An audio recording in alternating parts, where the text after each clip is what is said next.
I've said that some people will tell you that the purpose of life is to be happy, and those people are idiots, and it was a bit of a rough statement, but what I meant by that, it was actually inspired by a statement by Alexander Solzhenitsyn, who was the great critic of the Soviet prison system. And he commented that happiness is something that's done in by the first harsh blow that reality deals you. And I believe this to be the case. There are many circumstances in life where happiness is not only the wrong response, but also where the expectation of happiness as a response will put you, the person attempting to be happy, in absolutely the wrong psychological state to be prepared for what must be done.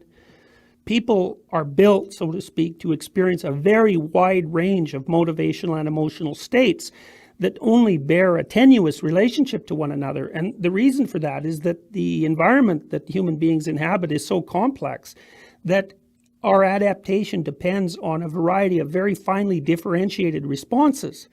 And so there is a time to be compassionate, and there's a time to be aggressive, and there's a time to be in pain, and there's a time to be anxious, and there's a time to be joyous, and a time to be satisfied. And the healthy and well-adapted person has a very wide range of finely differentiated responses, which cannot be boiled down to a single dimension, say happiness versus unhappiness. Life is not that simple, and if it was, we'd only have one emotional system. Happiness, all it is it's a barometer. It's Dr. Phil 101. Dr. Phil always asks, how are things working for you? And if you say things are working well, that's pretty much what we mean by happiness. Happiness does not propel us forward, so it's very weird to make this the objective of your life.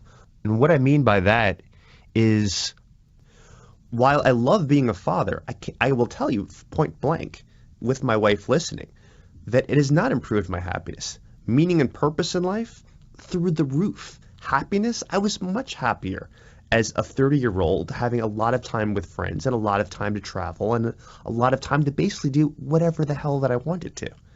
So in terms of my happiness, it's detracted from it. Are there moments of the most profound pleasure, of the most profound spirituality, that I would die for these sacred vessels that I have in my life?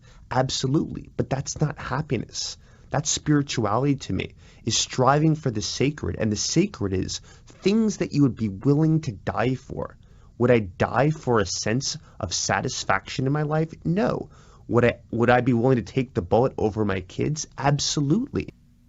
Making happiness the focal point of your life trivializes your experiences, because in order to regard anything as truly important, you also have to regard its loss as truly meaningful. And that means that to open yourself up to experiences of deep meaning also simultaneously means that you have to open yourself up to the possibility of deep hurt and sorrow. And you do that anytime, for example, that you make a relationship profound. You put your emotions on the line, and that has to be real, or the relationship can't be real. And to hope that that sort of risk could be obliterated by the indulgence in a simplistic form of happiness is to shrink, I think, in cowardice from the demands that real human existence place on people. At every moment, we're surrounded by what we know and can understand, but outside of that, we're surrounded by all the things that we do not know and cannot understand, and that can manifest themselves at any moment.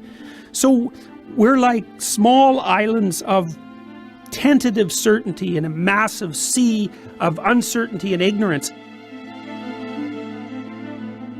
That's our existential condition. It's really our environment. Even from a scientific perspective, it's the environment that we've emerged into and have adapted to. And we have to take that into account when we deal with our lives, because that's the truest nature of our life. It's order in the midst of infinite chaos.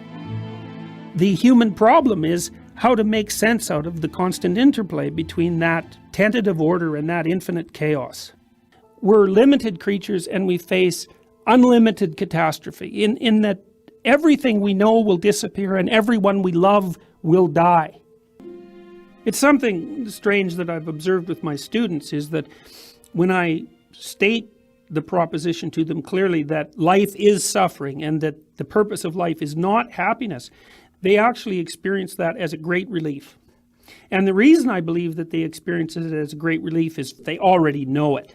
You know, even if they wouldn't necessarily articulate that, their experience has taught them that life is complex and tragic and difficult. And the problem with the public portrayal of the ideal state of humanness as happiness is that it makes all of these people, these young people, feel ashamed of their own suffering. They feel that if they're suffering and if they find their life tragic in its essence, that means that there's something wrong with them. And instantly that makes it impossible for them to communicate anything real about their own tragedy. And so it appears to me that the price we pay for being is suffering. And then the issue there, and I believe that this is what the greater religious traditions of the world have been attempting to elucidate, is that the purpose of life, given that, is to identify and follow a mode of being that makes life justifiable, even given the radical necessity of suffering. If you're constantly in a state of placidity, satisfaction, and happiness, then nothing is going to affect you deeply enough. Not your own suffering, not the suffering of other people, not injustice, not the horrors of the world. Nothing is going to affect you deeply enough so that you'll become deep. And life without depth is, by definition, shallow and meaningless. And there's a problem that's associated with that. Because life is tragic and because life involves suffering, if your philosophy is shallow and meaningless, when you suffer, you'll become resentful and hostile and self-critical, and then you'll become cruel and destructive. And so not only is there a necessity for your own mental health to forthrightly confront the deepest questions of life, but if you don't, then you remain a danger to yourself and maybe more importantly to others. Nothing can drive you to find the deepest meanings of life without first realizing the absolute fragility of life. Because there's nothing that's sufficiently terrifying as realization of that absolute fragility. And it's necessary to be profoundly terrified before you can be motivated to seek out those things that are of the highest value. As a consequence of considering these ideas for many years, and especially considering the role that evil has played, say, in the 20th century, and also the role that suffering plays in life, I've asked myself deeply what the purpose of life might be. And it seems to me that life requires virtue. And so then you might ask, well, what do I mean by virtue? And what I mean by virtue is following whatever it is in your life that manifests itself to you as meaningful and right. And there's codicils to that. For example, in order to determine clearly what's meaningful and right, you have to stop lying, because if you lie to yourself or you lie to other people, you blind yourself. And then the things that might appear to you as meaningful are no longer trustworthy, because you're using an instrument that you voluntarily damaged to perceive reality, and that will lead you astray. And virtue requires humility, because you have to stop thinking that you know. And so humility and honesty are absolute preconditions. Courage as well is necessary, because you'll have to learn to come to terms with your own capacity for anxiety and dread and aggression, and even your capacity for terrible acts. And to continually set yourself right is to walk down the path, I believe, of moral virtue, because what it does is broaden and deepen your life in a manner that you might compare to the difference between elevator music and a Beethoven symphony.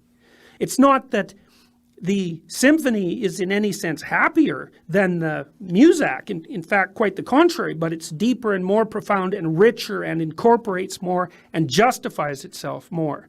And that's the right metaphor for life, not happiness, but depth and differentiated quality and profundity to match the profundity of the necessity of suffering.